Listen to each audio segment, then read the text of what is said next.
Hello, this is the American Anarchist, and here today I'm going to answer Demotivatoropinion's questions.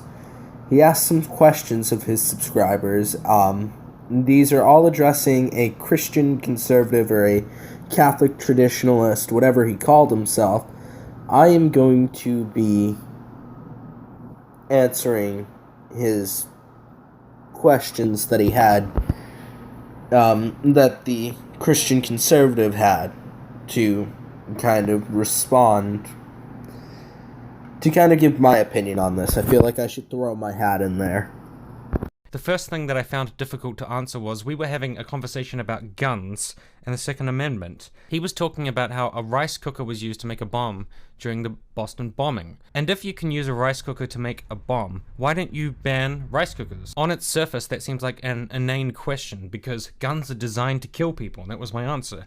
Guns are used to kill not just people, but animals and everything. And he said, yeah, they want to use them for hunting, etc. A rice cooker is used to make rice. And he basically responded with, so, you can make rice with it, but you can also make bombs with it. So why don't we ban all materials with which you can make bombs? I've seen this put forth by people like Steven Crowder, and I've seen it thrown out there as some just shallow talking point, but I've never encountered it in an actual substantive conversation when we're actually thinking about how things can be used for violence. I mean, you could cook the rice on the stove, but then again, you could use the hot water on the stove to burn someone to death. So especially everything can be used as a weapon. So is the point that guns can only be used as weapons? Because that was my argument against that. But when I thought about it, I was like, that doesn't seem very compelling of a point because they are solely used as weapons. That is still the same answer that I would give, that guns were designed for killing and nothing else. But at the same time, it's true that you can make insane weapons and bombs and stuff, like fertilizer and a fucking van. So the question for my subscribers would be, what is it about guns that means that they should be illegal versus other materials which you can make weapons out of? Is it just the purpose for which they were designed? Is that the reason? And I'm legitimately wondering. Well, the quick and short answer would be that, I am not against gun legalization. I am against making guns illegal, or at least all guns. But, I mean, there's a difference between an assault rifle and a pistol. A pistol for self-defense, or a hunting rifle to go hunting, although I'm not really a big fan of the whole hunting thing, like the hunting for sport. So, no, I don't think guns should automatically be on a special list of things that you ban. But I can understand not needing an assault rifle, since assault rifles are made to kill lots of people. But quite honestly, if you're going to approach this from a progressive or from a liberal point of view, so if you're looking for government regulation on weapons such as guns, I'd say that the main argument is that if you're looking at guns, you can't really ban materials that could potentially be used to make a gun, even in that case. Sure, you could make a gun that works, it wouldn't be registered. It gets rid of that step, and that way, government can keep track of it.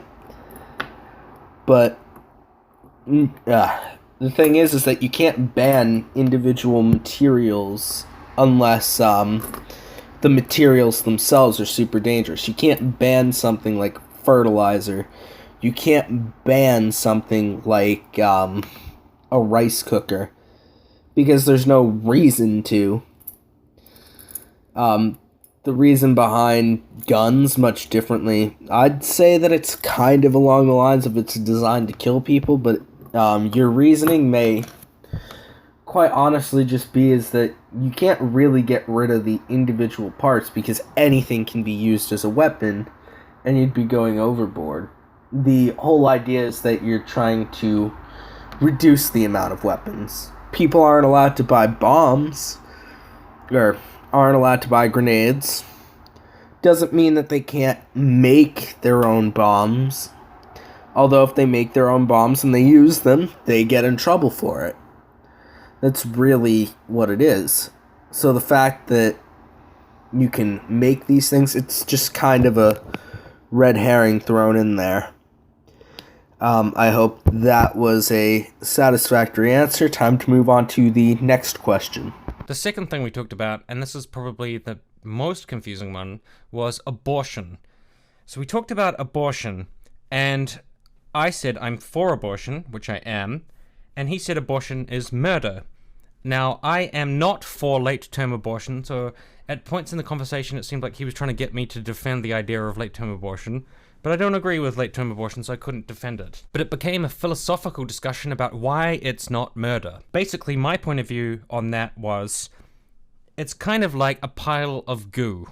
A fetus. It's not developed. But he said it's not fully developed yet, but it is a human, so it's murder to kill it.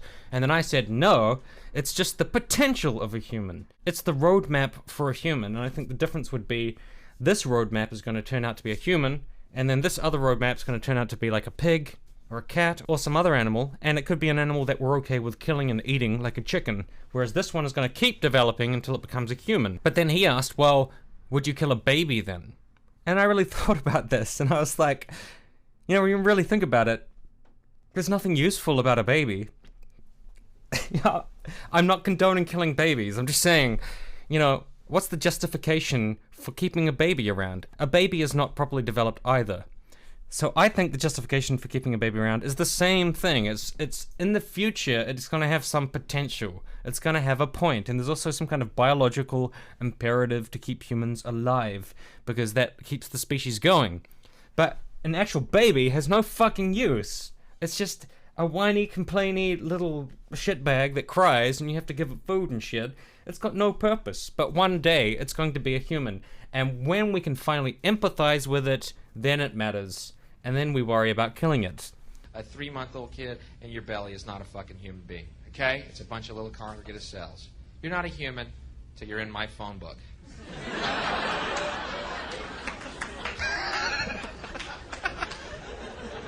There, my hat is now in the political ring.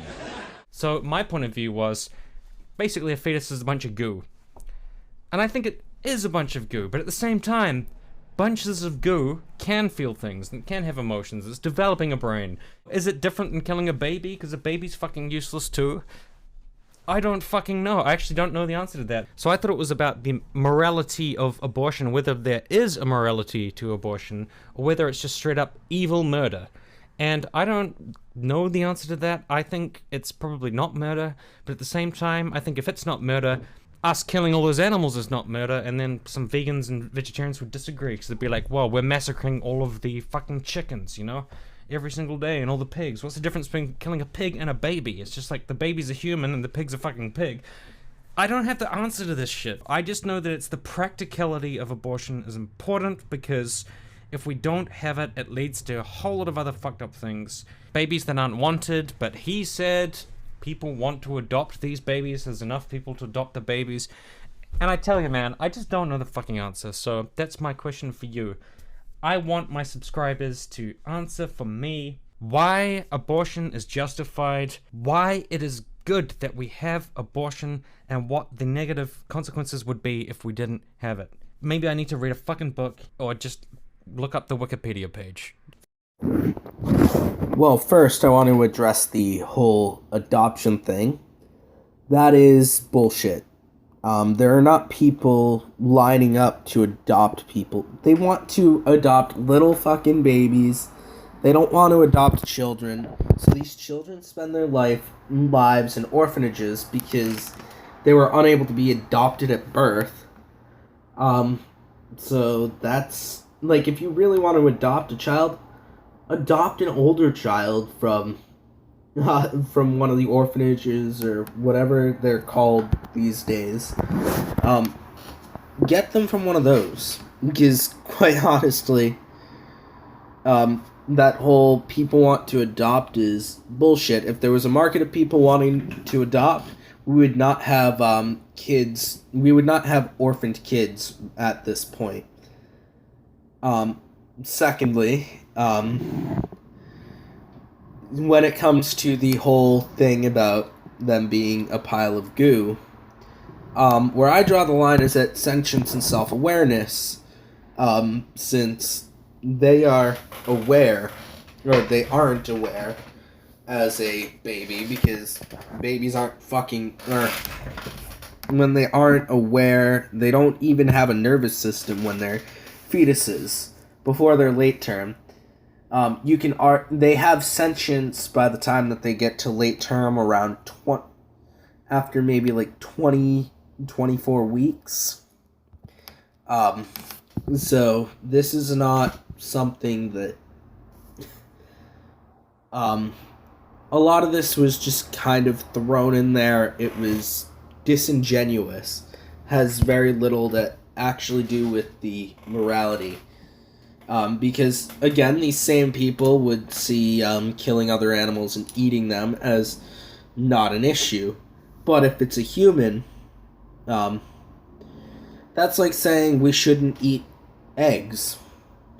Why shouldn't we eat eggs if we are perfectly alright with...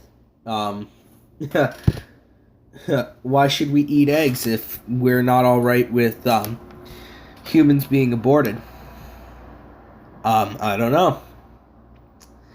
So, again, it was a very disingenuous question on his part, and it has nothing to do with the actual morality. Because at that early term abortion, they do not have a nervous system and they can't feel. I don't care if the thing has a heartbeat. If it doesn't have a nervous system, it doesn't feel. It doesn't feel what's happening to it. So it slowly comes off and dies. Okay.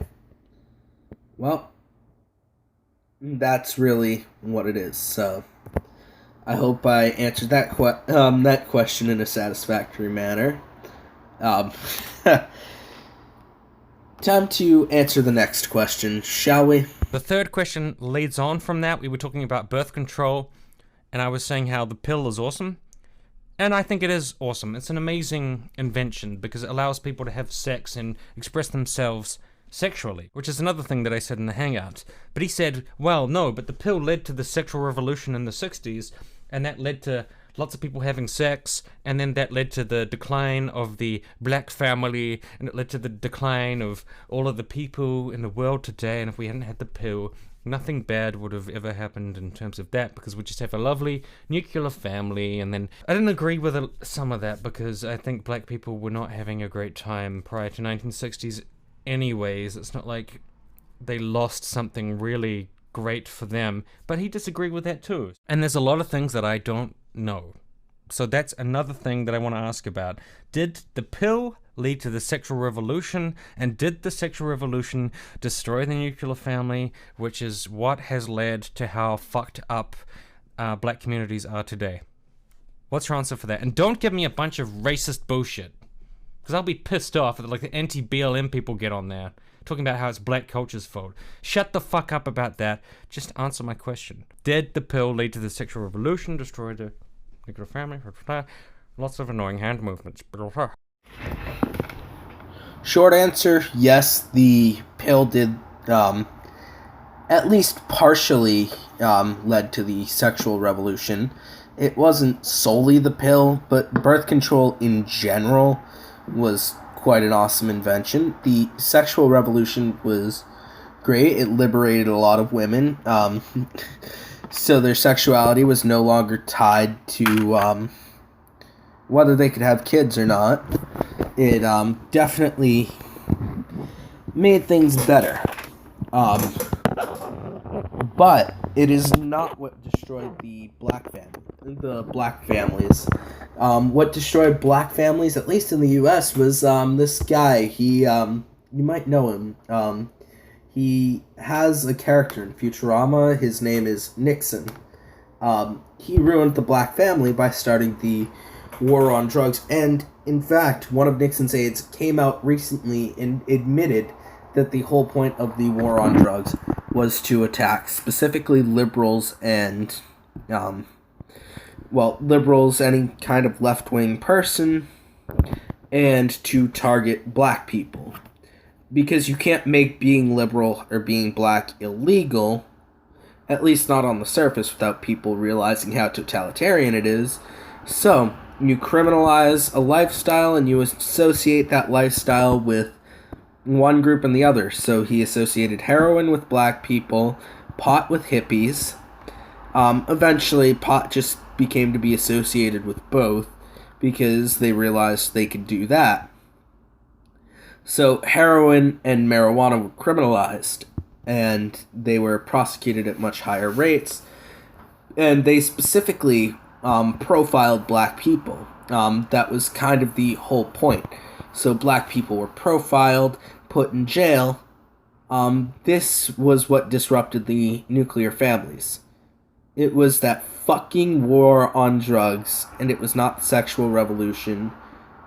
That had zero to do with the decline of the family, and even then, the family, having a nuclear family wouldn't solve all the problems, but having a family structure that was less broken would definitely be more beneficial to kids. But yeah, it was really the criminalization of a lifestyle that was associated to blacks through basically what was a marketing campaign from Nixon. So yeah, this guy named Nixon ruined the black family.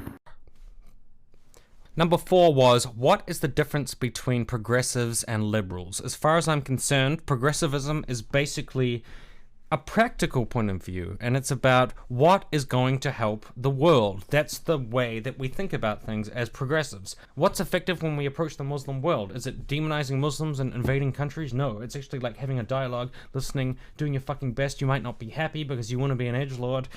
These are the reasons that progressives take stances that piss people off sometimes, because they're trying to be practical. That is actually the reason. That's the real reason behind progressivism. It's not because they're just trying to apologize for extremists or something. No, they're trying to be practical. And you might disagree with that, but a lot of the disagreements with progressive points of view, as far as I'm concerned, are emotional. They're not grounded in reality.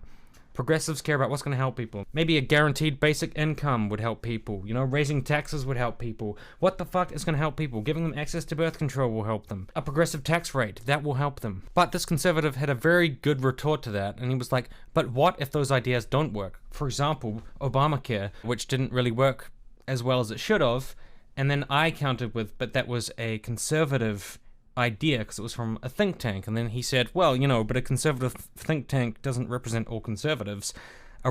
So then I tried to push him for a real conservative solution, and he didn't have one. And I said they should have had single payer, and he said that was a pipe dream and it was never going to happen. So that's the thing. What is progressivism? Because if we can't agree on what is practical, then we can't agree with what is progressive, like what's going to lead to progress.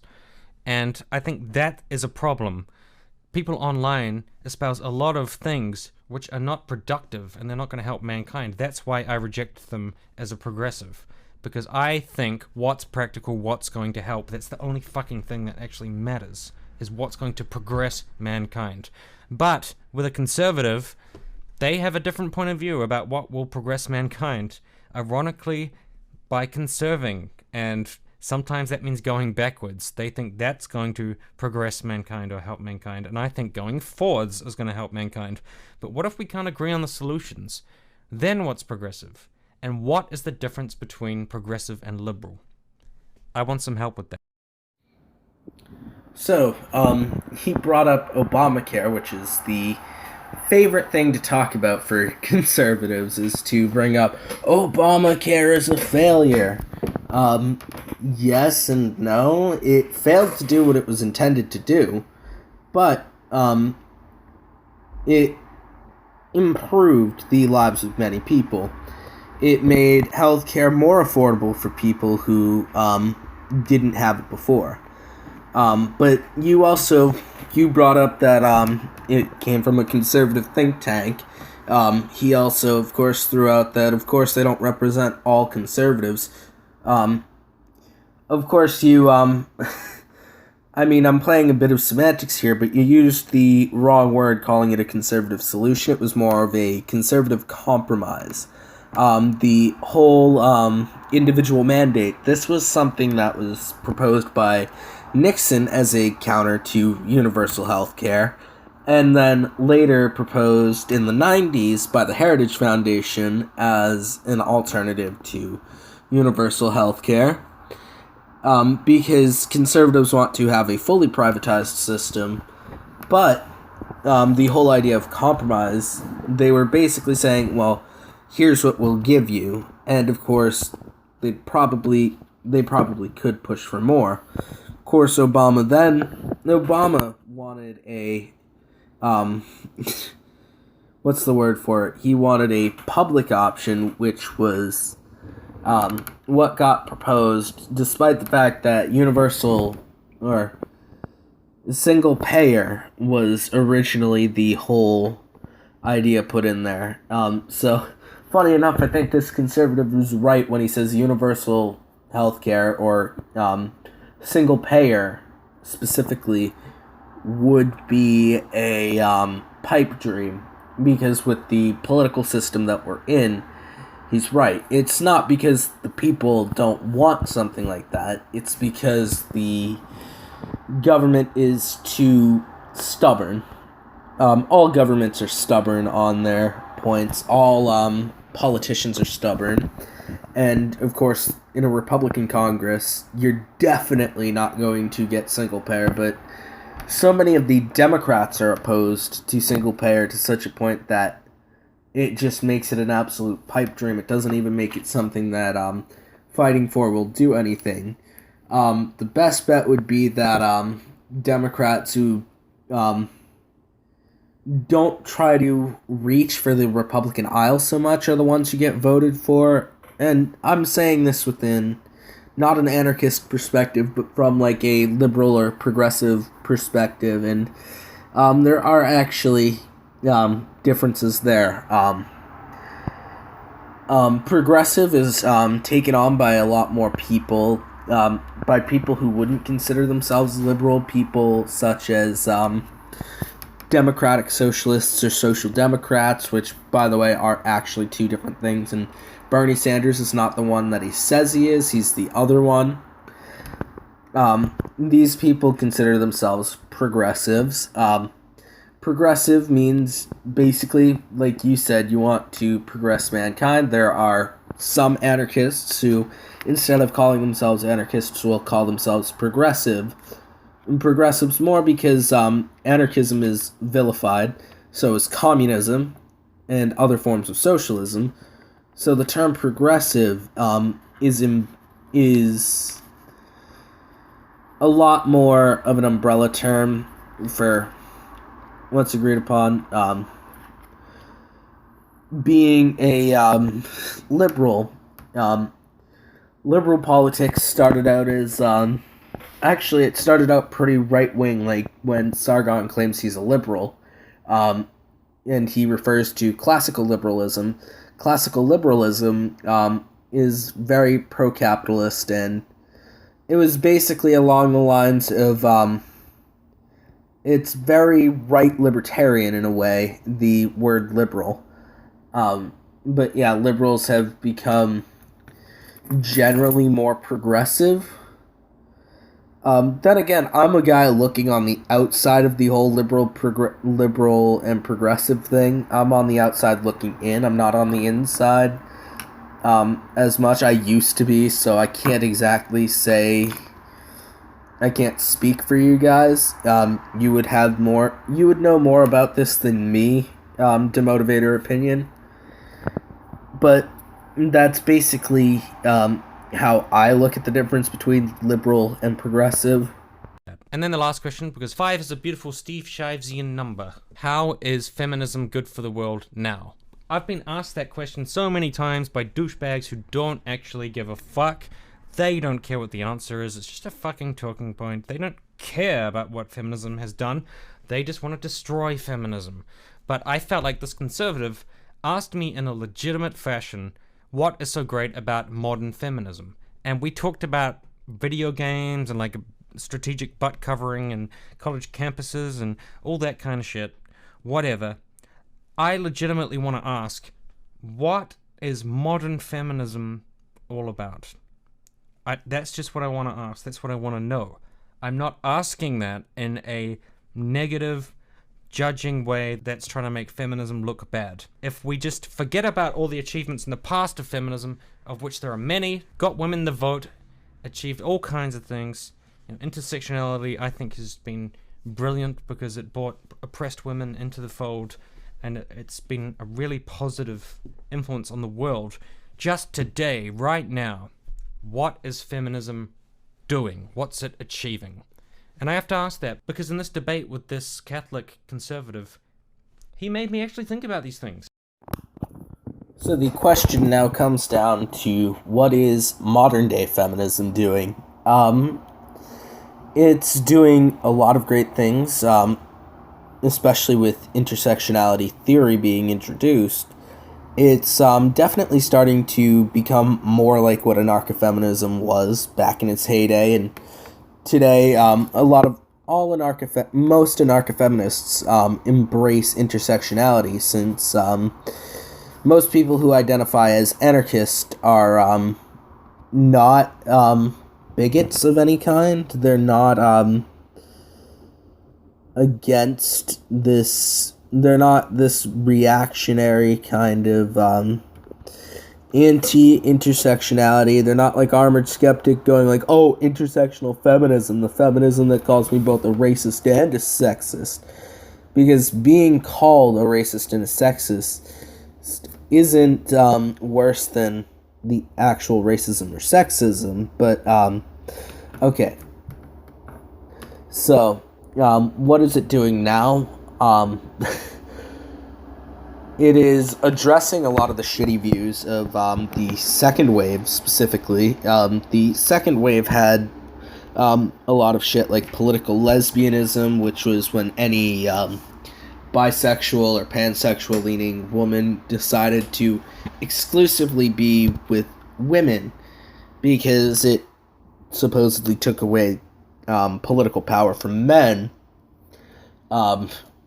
Which it's really just some bullshit of she wanted to be with women. Again, like I said, they're probably bisexual leaning because it's not like straight women all of a sudden decided I'm a lesbian because men can't control my body. You can't exactly decide who you're attracted to. So shit like political lesbianism, swerfism, and turfism, which stand for sex worker exclusionary radical feminism, which is and trans exclusionary radical feminism. Any form of exclusionary feminism, white feminism is one example. These are some of them were white supremacists, some of them weren't. So you kind of get a little bit of a mix with white feminism is kind of like the absolute ignorance of intersectionality when it comes to race, and basically saying that it was this belief in universal womanhood, that every woman kind of went through the same experience. That is very untrue. Not all women went through the same experience. Like a black woman had to deal with the racism and sometimes had to deal with the racism of white feminists. So intersectionality theory basically addresses these attitudes. The idea that basically racism is a trivial issue and black people don't have it as hard as women. But that's where the problem lies, is that these women had to face a whole unique problem. So this is looking to deal with multiple facets, and it's basically looking to reconcile what feminism did to women of other races, where it kind of ignored them and left them in the dust. The first wave was like the aristocracy, the second wave was the middle class, and now this is just kind of like it's class conscious, it is race conscious, sexuality conscious, gender conscious. So the whole third wave is, or most of the third wave is about addressing this. So yeah, stuff like being against stuff such as like protesting Brock Turner. I could not give you a list of accomplishments off the top of my head, but that's basically what the whole third wave does. And it's definitely a great goal. It's basically to reconcile the whole issue, if that makes any sense.